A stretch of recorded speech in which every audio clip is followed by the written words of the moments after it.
Um, there's so much to say. I'm going to do my best over the course of the next year to stick to the script as much as possible. I do want to say this, just a couple things that kind of came into my memory when I first started studying this. Obviously, the Left Behind series, which was somewhere around 1995 to 2007. Here's a little stat for you. It sold 80 million copies. The book did. 80, by the way, 80 million. So we're not talking about, oh, that's kind of popular. 80 million is beyond popular. There were 3 movie spin-offs with Kirk Cameron and Nicolas Cage, but there's also others. Perhaps you're familiar with these. A Thief in the Night, which was filmed 1972. There's also a song by a guy named Larry Norman called "Wished We'd All Been Ready." You've been left behind. Have you heard this? The Late Great Planet Earth by Hal Lindsey. There was a couple that used to be on television all the time that I remember growing up seeing, Jack Van Impe and Rexella. I don't know if you know them. That's a beautiful name. Then there was a fella, a preacher guy down in Texas. His name was John Hagee. And John Hagee used to, I remember as a kid, he used to have all the charts up and he had it all mapped out. He could tell you everything. And he's like, starting over here, this is where Revelation 10 comes in, and here's where we're at. And then it talks about an eagle in the book of Revelation. And that's where they said was the representation of United States of America coming in. And to our point over here, 200 million would be the army that's coming in. And there was a big battle, Armageddon, that was happening. And it was like all the forces coming together. And Israel obviously is the one who's going to win the military fight, which, by the way, you can already go ahead and start making correlations. This is why we have a blind eye in America to our support with Israel. The reason there's a blind eye, you may not know this. Now, there will be a lot of politicians tell you it's because X, Y, and Z.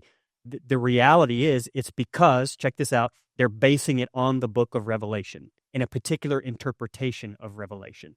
So they will not ever, to the best of our knowledge, they will not refuse to support Israel in any sense of the imagination because they believe it's a part of a longer prophecy. Okay, so we'll get into all that. There's so much that I want to talk about, but let's do this.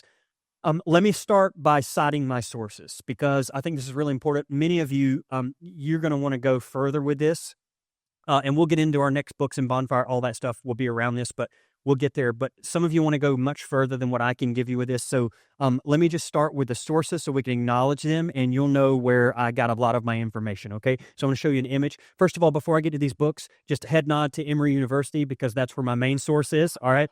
For those of you that don't know, I have a Master's of Divinity from Candler School of Theology. So I'm a certified scholar, and that's where a big portion of my understanding of Revelation came from. I also want you to know these are just 6 books. I probably read 20 to 25 over the course of preparing for this series. And these are 6 that I would say are some of the best, and there are plenty others. But Upside Down Apocalypse, Revelation, Revelation for Normal People, Unraptured by Zach Hunt, The Rapture Exposed, and then Armageddon was a good one too. Now, of all those, if you're like, pick one that I need to read, Upside Down Apocalypse, the one to the far left top, I highly, highly, highly, highly recommend that. Now, I can tell you both those books, Armageddon and Upside Down Apocalypse, take 2 completely different approaches to interpreting Revelation. So you need to know I did not find an echo chamber in writing this series. I went from the most conservative, fundamentalist extremes reading it to, I'm talking like pre-tribulational, dispensational eschatology, all right? All of that, all the way over to the other side, which was like full-on, like liberalism, preterism. Maybe we'll get into those terms. Some of you are like, I don't really care about that. Just tell me if a tattoo is the mark of the beast. All right, we'll get into all that, okay? But I just want you to know I'm well researched. So I went from the furthest extreme to the right and furthest extreme from the left, and I pulled them all in. And honestly, I wanted to know, what does this book say? Where do we land? So if you take Armageddon and then you go read Upside Down Apocalypse, you'll get 2 completely different understandings of the book of Revelation. I personally believe Upside Down Apocalypse is one of the greatest understandings of the book of Revelation that I've read in modern time, and it's a pretty easy read, okay? So, all of that said, I want to just begin here. A very simple point, but it might be profound for some of us, all right? So it's a starting point. Now, to get there, all I want to do is read the first 3 verses to you. So this is intro, okay? This is how the book of Revelation starts. This is chapter 1, verse 1. The revelation of Jesus Christ. Stop right here. This is how you know we're going to be here for a while. I can't get past the first line. The revelation of Jesus Christ. Now, in Greek, that word revelation is the word apocalypsis. All right? You've heard this word apocalypse. The apocalypse of Jesus Christ. Okay? We're going to get to that word, but I want to be just right up front. John actually said this. I heard him say it. He corrected himself, and I was like, we have a scholar. It's singular, not plural. Now, this is important. When I started seminary, they said, pastors, do not get up and say, let's read the book of Revelations. There is no S, all right? Now, that's just a little picky thing, but I want the students of Vinings Lake to be sharp, all right? So when you go out talking about Revelation, it is the revelation, not revelations, all right? So anytime you see someone who immediately is like, oh, the book of Revelations, already go, he doesn't know what he's talking about. Okay, anyways. The revelation or the apocalypse of Jesus Christ, which God gave him to show his servants what must soon take place. And he made it known by sending his angel to his servant John. Now, we're going to get to John next week, okay? Who testified to the word of God and to the testimony of Jesus Christ, even to all he knew. And then there's like a beatitude right here. I love this. This is where we'll stop. Blessed or blessed is the one who reads the words of this prophecy. And blessed are those who hear and who keep what is written in it, for the time is near. All right. I want to start with a very simple point. And it's this. The book of Revelation is not a future prediction about the end of the world. Period. Let's just start there. The book of Revelation is not a future prediction about the end of the world. Revelation is not a code or secret message for interpreting the end of time. Revelation is not about the 21st century. Revelation was not written for 2025 in America. John is not using apocalyptic literature to secretly describe in code literal F-16 jets, locusts that are Apache helicopters, and cruise missiles. I am not sure how to tell our generation this, but newsflash, we are not, in fact, the grand finale of the human experiment. It may shock you, but when God created the thing and John wrote the book, he didn't have you in mind when he wrote it. Now, that's hard for our narcissism to understand because we believe everything is about us, all right? But I don't know how to tell you this, but you need to hear it, and it's a good place for us to start. Revelation is not about you. It's not written to you, and it's not written for America, about America in 2025. So we must start with the basic assumption that Revelation is not a future prediction about the end of the world. Now, Cody, why do you start there? Because you already know the answer to this. It's problematic when you read an ancient text and you assume it's written to us. It's not. Now, here's how you know it's problematic. Now, one writer said this. He said, a literal futurist reading has created disastrous problems, including personal and psychological damage around us. You've already heard the stories. But there is more than that. The expectation, or rather hope, for imminent Armageddon has affected our world in ways you might not expect, involving carnage, U.S. foreign policy, and the welfare of our planet. I cannot tell you how important it is that we not embrace a futurist reading of this book. And a part of the world I grew up in as an evangelical is they embraced a futurist reading of this book. Now, for those of you that are here and you're like, yeah, what's that called? For all like the theologians, this is called a dispensational, pre-tribulational, premillennial eschatology. You're like, whoa, what is that? That's an MDiv grad, my friends. All right. No, you're like, what is that? For simplicity's sake, you can call it left behind theology. Okay. It is a particular type of understanding of reading of the text. By and large, and I'm simplifying, it goes something like this. There are prophecies that need to be fulfilled. The last one will be when the temple is rebuilt in Israel, which is problematic. And now you understand why there's a little piece of the planet on the world that there seems to be a lot of controversy around. And everybody seems to want to be there. And you've got a Christian group of people that are like, it's our place and it needs to be rebuilt because they have read the book of Revelation and they have interpreted it a particular way that says for the final prophecy to be fulfilled, the temple has to be rebuilt. Now, what they would say is, don't worry, you've already heard some of this, before the great tribulation comes, okay, all of the, quote, Christians will be raptured out, okay?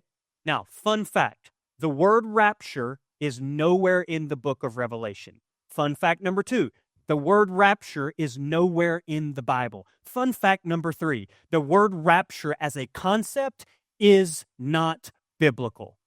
You cannot find it in the Bible. I'm going to go ahead and lay this out, and we'll spend a whole Sunday talking about the rapture. The rapture was invented in the late 1800s by John Darby, okay? We'll talk about where he got it from, how it came into fruition. But I want to help you all out. No one's getting raptured.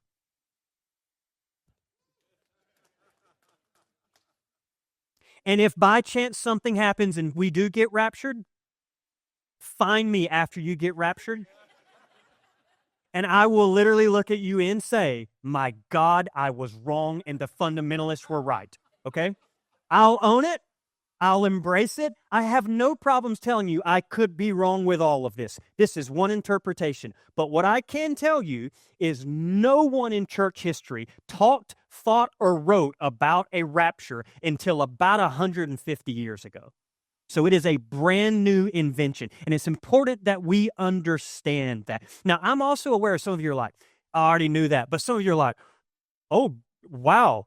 And I'm just going to say, there are so many things, aren't there, that we were handed that we just assume were in the Bible that cannot be found anywhere in the Bible, right?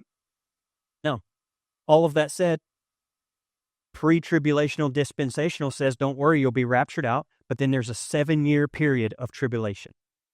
And then at the end of the 7 years, here's a wild thing, we all come back down, apparently.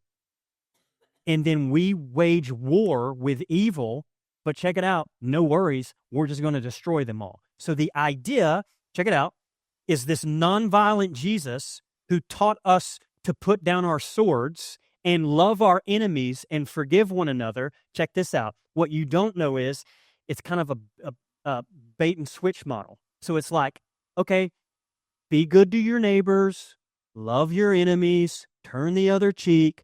But I got news for you. If you don't do those things, I'm coming back as Rambo and I'm going to destroy you.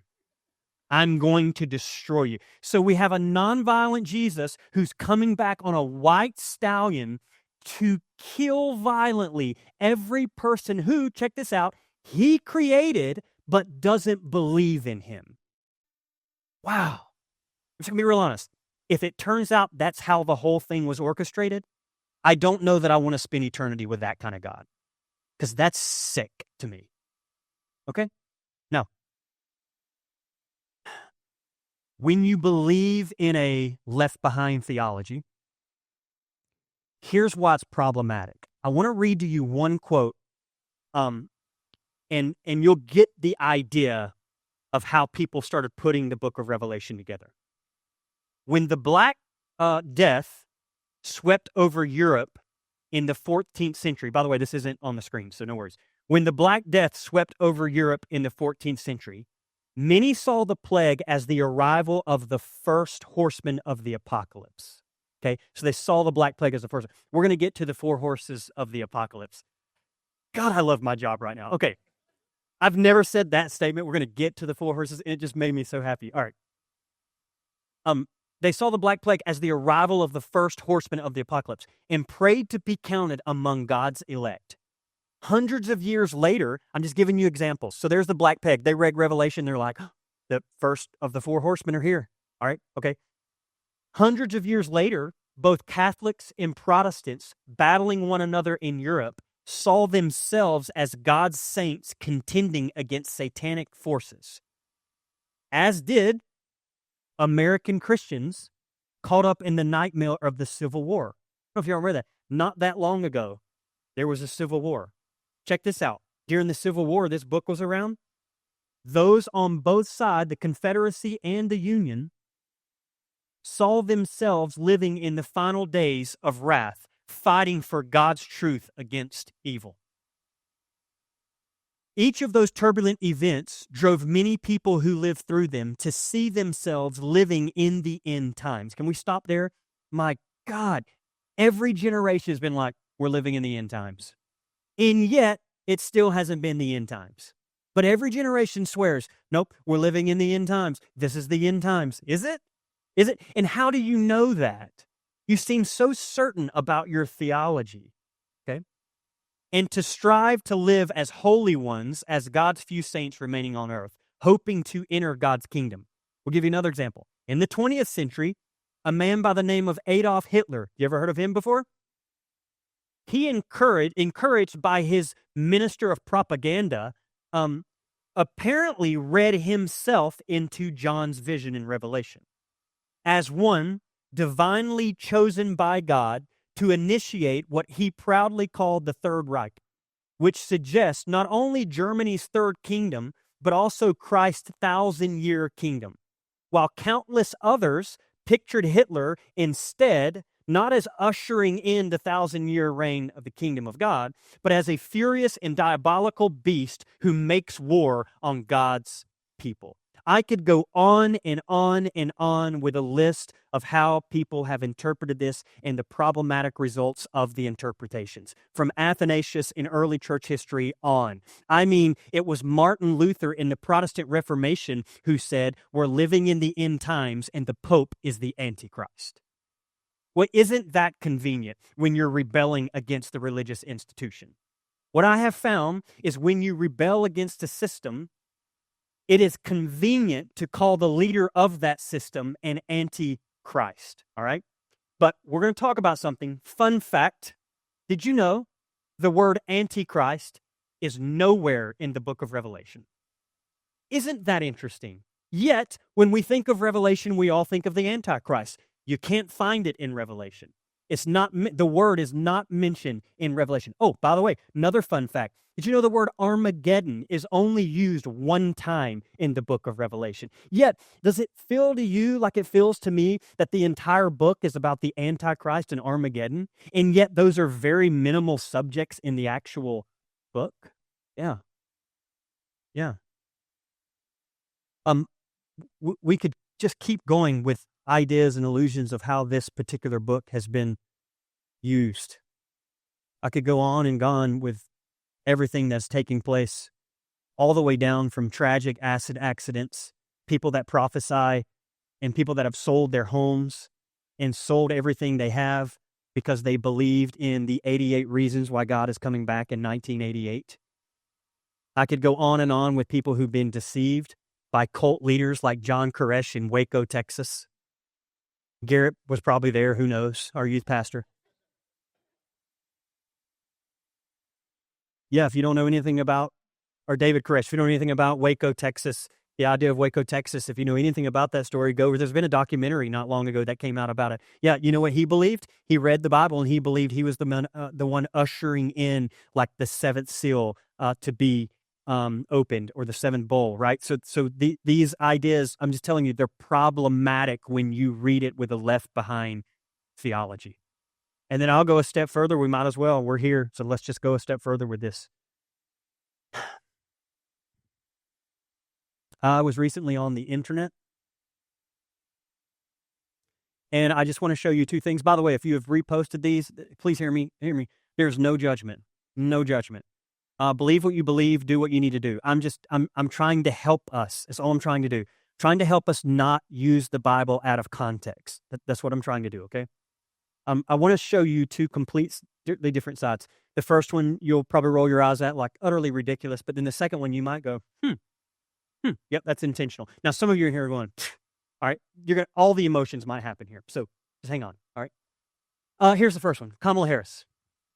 And here's what I saw. This is an actual post, and don't point fingers. You may have been the one to post it. I don't know. When the Bible tries to warn you, you better listen.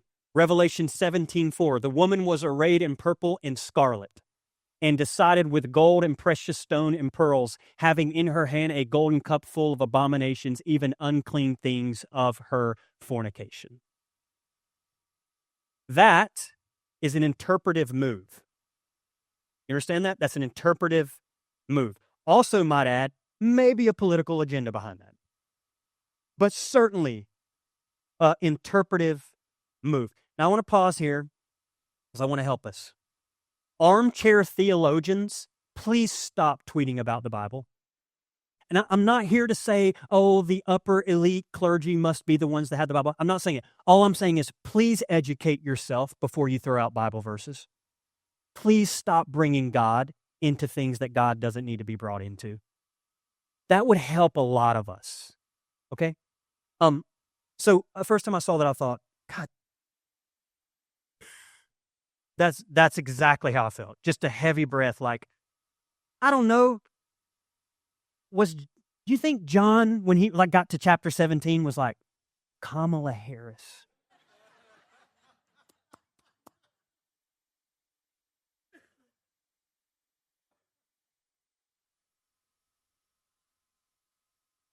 Then I just kept scrolling, and I was like, Then I fit into another one. You ready? Hang on. Now listen to this. Think about it.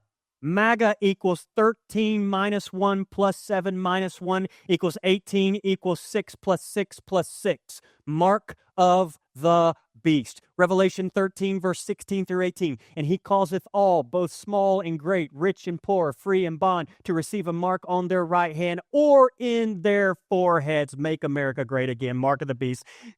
He's the Antichrist. Now, some of you are here going,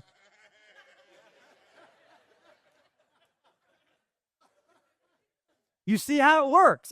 Do you see how it works? It is very tempting. It is very tempting to be pulled in going, come on, that's nonsense. And all of a sudden you're like, but that. It just, doesn't it suck you in? Like, I want to go a step further. You just leave this on the screen for a second. I want to go a step further. There's actually a place in the book of Revelation where we'll get to where the Antichrist has a wound to his ear. And a lot of Christians were like, red flag, red flag, red flag, red flag, red flag, when the assassination attempt happened and he survived it because it says he has a wound to the ear, but yet he lived. And all of a sudden you start going, oh my God. Was John going, Donald J. Trump? And I'm going to be really frank with you all, as if I'm not all the time. If it turns out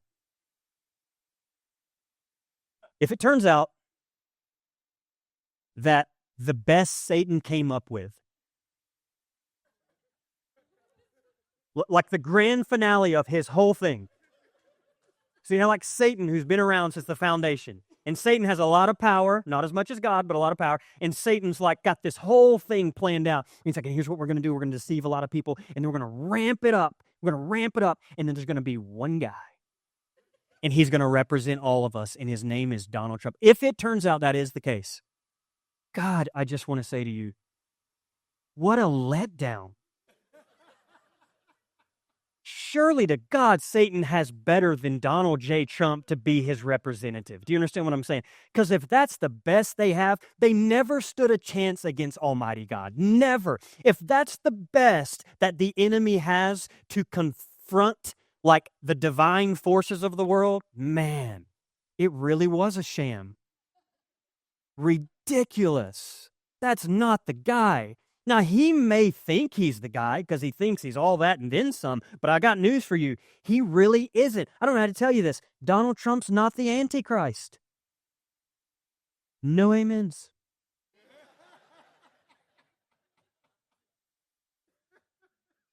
All I'm saying is you see that is called left behind theology. Is a group of people that are making interpretive moves and they're saying, oh, read this verse. This is about Kamala. This is about Donald. Putting them all together. Mark of the beast. They wear the hats. They do the thing. Yep. Okay. But I also want you to know this, and I know that you know this. But God, we could talk about the mark of the beast and we're going to spend the whole Sunday. It used to be tattoos. Then it was vaccines. I still know actual human people close to me that wouldn't outright tweet it, but deep down they're like, could very well have been a mark of the beast in that vaccine.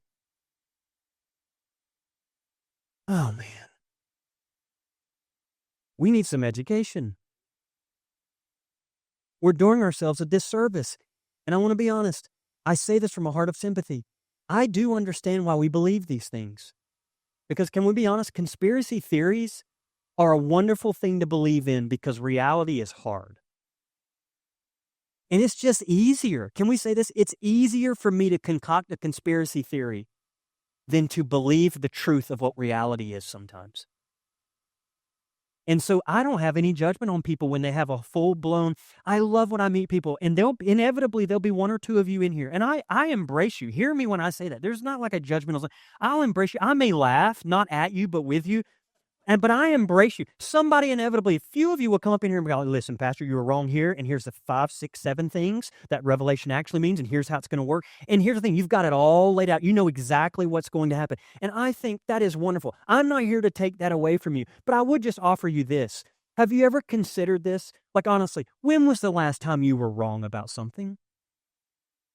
See, we say this a lot. It's a foundational truth for us. It's a value. That everything we teach here, we hold with open arms, because the difference between us and fundamentalism, and you know the rest of the sentence, we say it all the time, is we might be wrong. And all I'm asking you to do is, would you loosen up your grip a little bit on your firm belief in how everything is going to unfold? You might be wrong. In fact, there's a good chance you're not going to get all of the prophecies right. You may very well be wrong. There's a good chance when we get in this, you realize this has nothing to do with the end of the world. And that's the point. So when we start here, I'm telling you this, that it is critical that you understand Revelation is not a future prediction about the end of the world. And this is not what John is doing. He's not using code or secret messages so that we can somehow figure out the mathematical equations to figure out what exactly is happening and how this is going to work, and locusts aren't Apache helicopters, and et cetera, et cetera. That's not what's happening. But it is tempting for leaders to see themselves in the book of Revelation and see themselves, coincidentally enough, on God's side, fighting and killing all of God's enemies on the other side. And it turns out for Republicans, the ones that are the enemies are Democrats, and for Democrats, the ones who are the enemies are Republicans. Vice versa, you got Israel, Palestinians, back and forth, and we're all shedding blood in the name of a book, thinking that we're all the righteous ones. And I want to say this up front, and it'd be my first big theological statement, but it probably is a good place to park it. Any end times theology that requires violence to usher in its fulfillment is actually antichrist. Any end times reading of the book of Revelation that requires violence in order for it to be fulfilled, that is actually what is antichrist. So when you meet anyone who says, we got to have X, Y, and Z done, which is going to require some war and some violence, and this is the catch with left behind theology, they need violence in order for the end to happen. Do you understand how problematic that is? That means when Israel goes to war, we could have a weapons embargo and stop it. But why would we when Americans as Christians are going, it's going to be hard, and here's the word I've used. Keep me in the spirit, because I get angry. God, I get angry. Oh, it's just unfortunate those Palestinian kids lost their lives. Unfriggin' fortunate? Help me here. My God, if it's your kids, may you never use the word unfortunate. No, we can do something about this. We can do something about this. It's not just unfortunate. Yeah, you feel that. I carry that weight. You carry that weight. We all carry this weight. Yeah. But here's the problem. Secretly, now no one's going to come out and say this. And we're going to get into this because our new foreign policy, or our new U.S. ambassador to Israel, it's interesting. God, let's just do it. We're going to close. I know some of you are like, and I know we're going to go the whole year, so it's going to be fine, all right? But let's just get it all out there now. People ask me, they're like, are you concerned about the next 4 years in the presidential election? And I'm going to move away, so just hear me, from calling names, but there actually is a point. I part of my job, I'm a prophet by trade. That's what I do. And when I say that, I'm not assigning myself. This is a part of my job as a calling. I wake up in the middle of the night and I realize, oh my God, these are the things Jesus did. So I pattern my life after him. So sometimes that means you call out establishments, okay? But hear me, because some of you are like, I'm over it. Can you move on? We're going to move on as we get in Revelation. And you're going to make your own correlations and interpretive moves and all that kind of stuff. But I do want to say this. A couple people have asked me, like, what's your biggest concern about the next election? The next 4 years, thousands of things. But I will tell you the one thing I have my eye on that few people are talking about, and that is our new U.S. ambassador to Israel. I'm greatly concerned. His name is Governor Mike Huckabee. Now, the reason I'm greatly concerned is because Mike Huckabee was a pastor, and Mike Huckabee has a specific eschatology, and that is left behind theology. And so I mention this to you not out of some like, oh God, here's the anxiety. First of all, I know about anxiety, all right? And I'm not here to increase it. But I am saying of all the people that he's brought in that cabinet, and there's been a lot of people, and a lot of strange people, and a lot of people that have sexual assault, and it is a mess, all right? I'm just going to say that. Yeah. All right. Now, of all those people, I'm going to say this too. The one I've got my eye on, Mr. Huckabee. Because I'm going to tell you something. What's problematic about left behind theology is that they would never say it, but they need violence to happen in order for the fulfillment of the prophecy.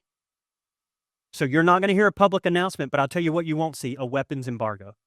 And you're going to hear justifications where they were attacked first, and so they had the right. It's unfortunate the kids are killed, but this is just how it works. Yep.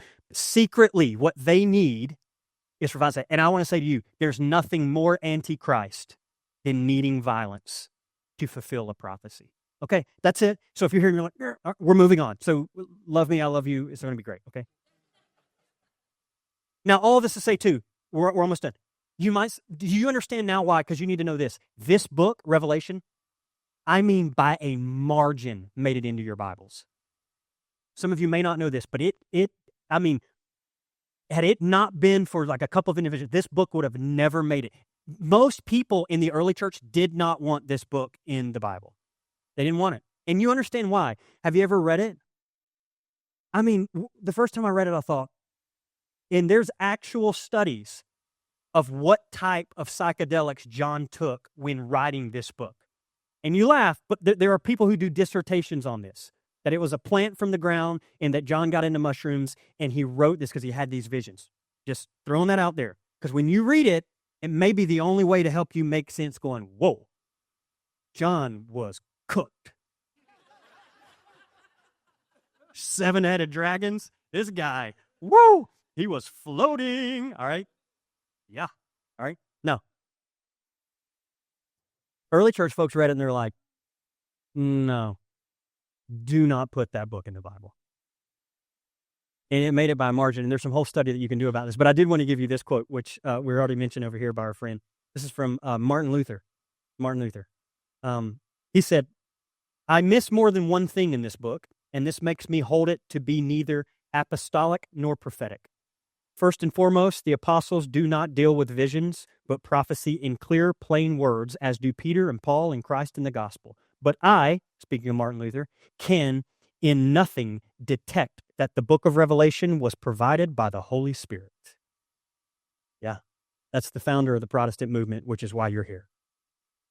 He's like, nah, it's not anointed. Get that thing out of here. It's going to cause trouble. They might have been onto something. But it made it in. Turns out I've read it, and I'm glad they kept it in.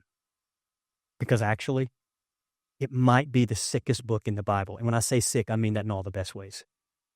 It is deep, layers deep, and I think it has a lot to say to us. And let me just close here, okay? You guys have been awesome.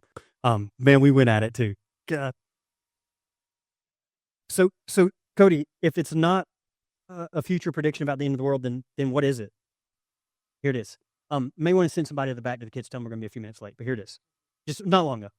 This book is about an apocalypse, but the apocalypse is not what we think it is. That first word, Greek, the apocalypse of Jesus Christ. We think of apocalypse, we think of the end of all things, don't we? When I use that word apocalypse, you immediately like, end of all things. That's what it is.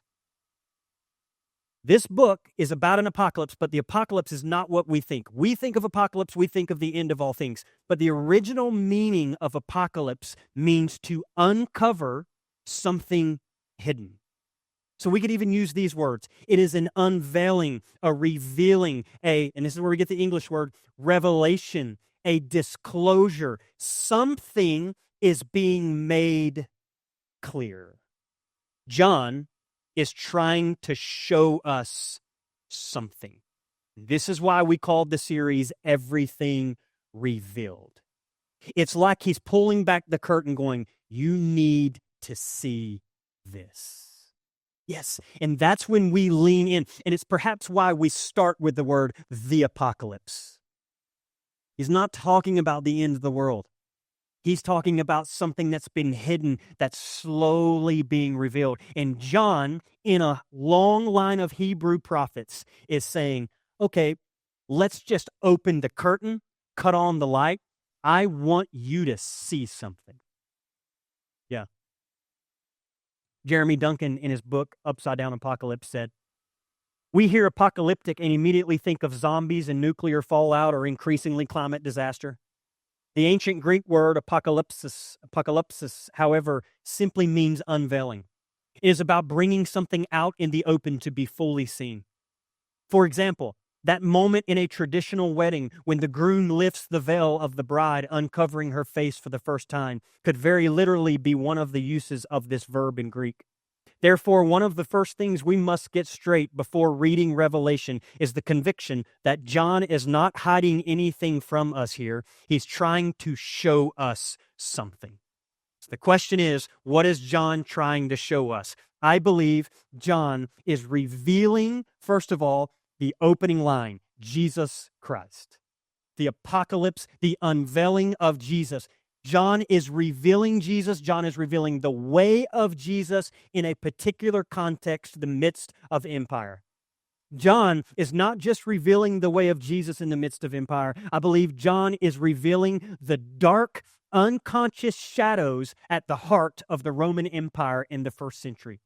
John is revealing to a God who is not bent on destroying the world, but is setting out to restore the world.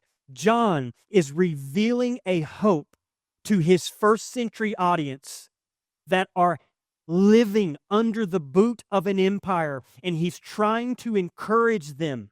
If you are weary, there is rest. And he's also provoking them, going, some of you have gotten too in bed with the empire itself, and I need you to come out from among it and be separate.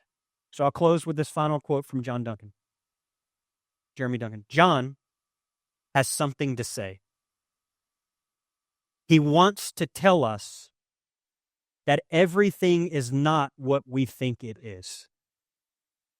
He wants to say that the empire is not the shining light that it claims to be. He wants to tell us that persecution and pressure are not signs of being abandoned by God. In fact, he wants us to know that everything that opposes the peace of Jesus is simply the last gasp of evil as it tries to hold on to what it has already lost. I've heard it said recently by a country music star, and I believe it, and I'll close with it. I truly believe that a lot of the world we're living in right now is a death rattle. A kicking and screaming of old forms that need to die. And perhaps we could make some correlations. And if we can understand the world in which John is living and understand the readers that are reading this, my God, it might actually help us to be the kind of people we can be, living under an empire, working for universal human flourishing.